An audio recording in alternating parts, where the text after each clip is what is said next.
Responsabilidade Jurídica, o aluno Vinícius Antunes Rodrigues. Boa noite a todos. Boa noite aos senhores que estão ocupando a banca. Vou falar um pouco sobre um tema que eu acho que tem muita importância, tanto no Brasil como no mundo inteiro, que é o tema sobre fake news. É importante entender que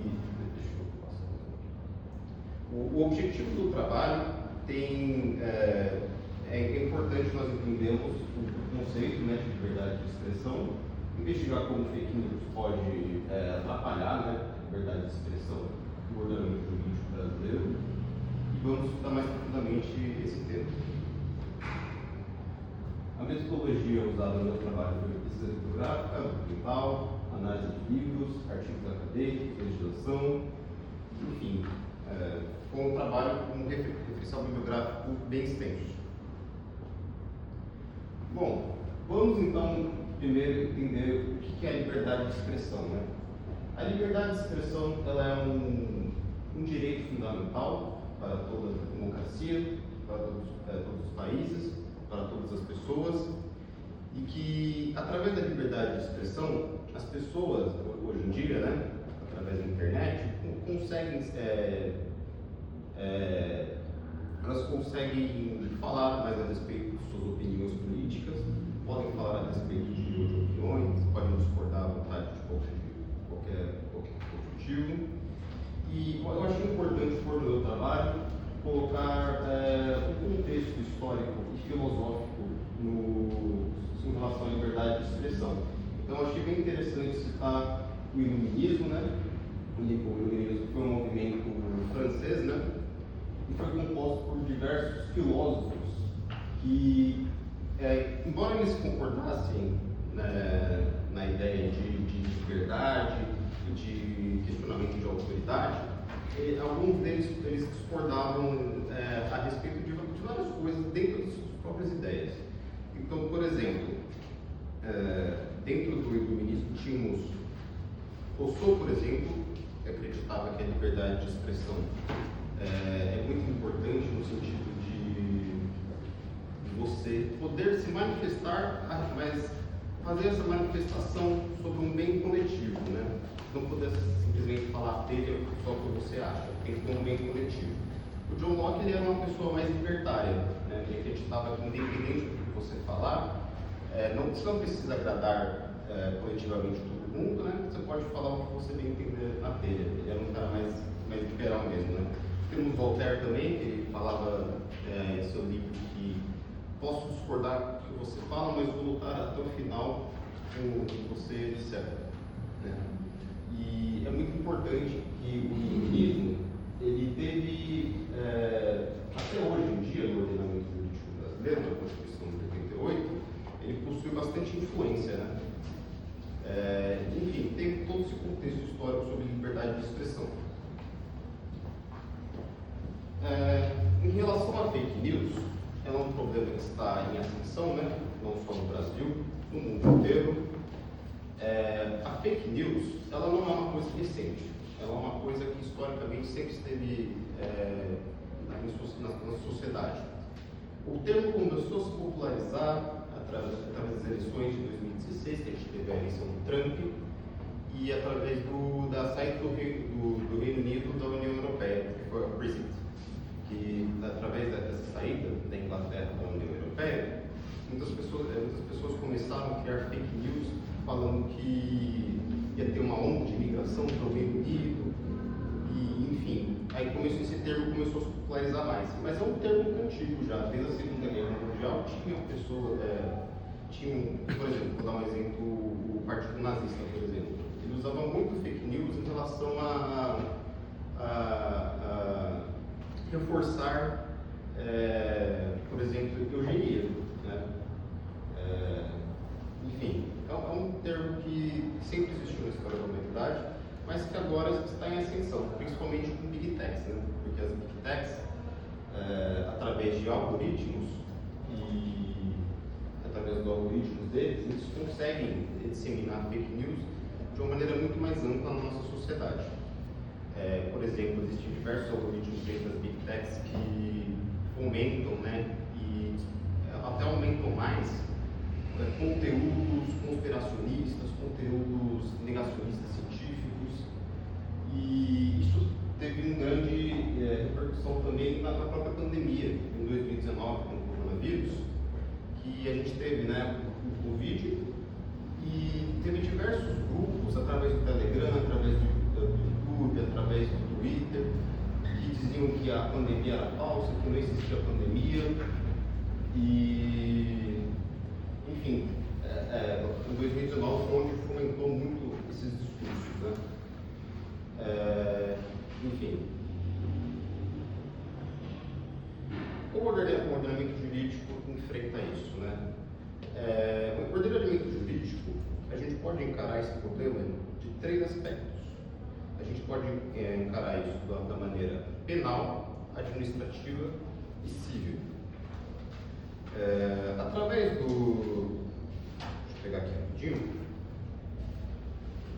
Se a gente pegar no âmbito civil, a gente pode citar o artigo 186 e 927 do Código Civil Brasileiro. De acordo com tais dispositivos, aquele que por ação ou omissão involuntária, negligência ou imprudência violar direito, causar dano ao trem, comete ato ilícito e deve repará-lo, né? Afinal de contas, quando a gente compartilha fake news, a gente causa esse tipo de dano mesmo. A gente pode responder isso por responsabilização penal. Posso dar, por exemplo, os artigos 138 e 140 do Código Penal, que abrange a calúnia, difamação, injúria. Posso citar o artigo 287, que faz apologia, né, a crime. Se a gente faz apologia, por exemplo, a gente está cometendo crime. E tem diversos grupos, por exemplo, de Telegram, que fazem apologias nazistas e podem espalhar fake news. É um crime, né? Temos o artigo 41 das leis das contravenções penais, que provoca alarme, anunciar desastre, perigo inexistente. Enfim. E temos também a esfera administrativa, onde o Estado ele criou o Marco Civil da Internet e a Lei de Proteção de Dados, que são medidas que ajudam mais a gente a combater os problemas de fake news no ordenamento jurídico, né? Mas esses 2 aspectos eles não ajudam suficientemente a gente suprir esse problema das fake news, né? Então como é que a gente pode enfrentar isso? Pessoalmente, tá, isso é uma opinião pessoal minha, acredito que o projeto de lei número 2630 é um projeto que a gente pode finalmente bater o martelo e fazer com que esse problema de fake news possa finalmente dar uma diminuída. Deixa eu pegar aqui, por exemplo, para explicar mais a respeito do projeto. Esse projeto surgiu em 2020, né, na Câmara dos Deputados, foi aprovado pelo Senado, né, está atualmente em trâmite na Câmara dos Deputados. E o que eu posso falar do PL? Entre os dispositivos centrais do PL, a gente destaca a obrigatoriedade de identificação dos usuários por meio de documentos válidos, rastreabilidade de mensagens encaminhadas em massas em aplicativos de mensagem, criação de relatórios de transparência pelas plataformas e responsabilização de redes sociais e serviços de mensageria por conteúdos impulsionados mediante pagamento, né? Hoje em dia, com a internet, existe muito anonimato. E através dessa PL, a gente pode quebrar um pouco esse anonimato, né? Identificando mais as pessoas que disseminam fake news. E não apenas a PL é importante, a gente pode também citar a educação midiática, né? A gente pode fazer fazer incentivos públicos, né, para educar mais a população sobre esse problema. A gente pode abordar isso nas escolas, colocando conteúdos,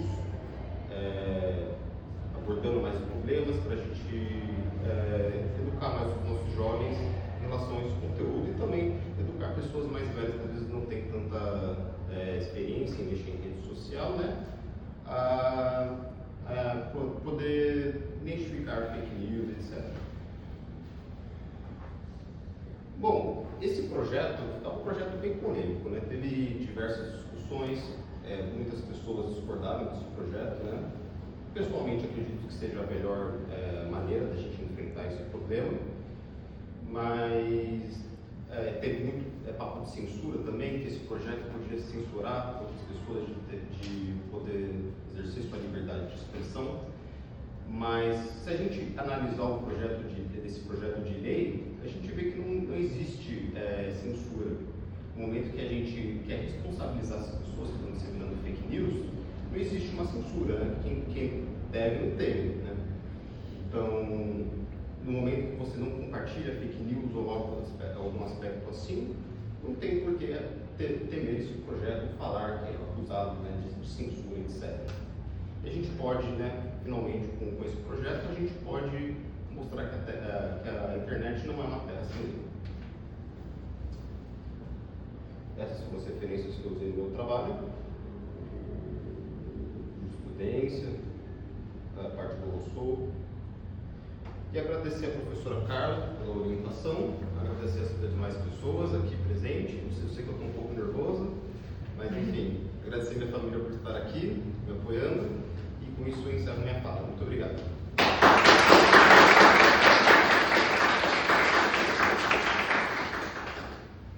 Parabéns, Vinícius, pela apresentação. Tema muito importante, especial na professora na atual conjuntura que nós estamos, e o que é mais temerário, não apenas no Brasil, mas no mundo, com várias outras democracias sendo colocadas aí. Acho que a gente até teve que falar a palavra risco, mas eu acho que não tem como escapar. Temos democracias que estão em risco, e justamente pela importância de se entender que informação sem compromisso com a verdade, né, pode se transformar em um perigo em vez de, né, um auxílio a uma decisão consciente. Então, professora Ju, ouviremos as suas considerações e perguntas para o aluno. Muito obrigado, professora Carla. Vinícius, parabéns pela ideia, pela apresentação, pelo projeto que você desenvolveu, pela apresentação que você fez. Acho que o tema é importante, acho que o tema, você trouxe algumas ideias muito interessantes, acho que tem muito para crescer o seu trabalho. Espero que você continue, acho que o trabalho tem potencial para vir a se tornar um trabalho excelente, até porque ainda tem muita coisa para acontecer, né? Na última semana nós vimos ali os mais recentes avanços da tecnologia com o vídeo aí da última novidade da Google, né? Que foi o VIO, que agora você tem vídeos monstruosamente realistas, você praticamente não consegue ver a 3, né?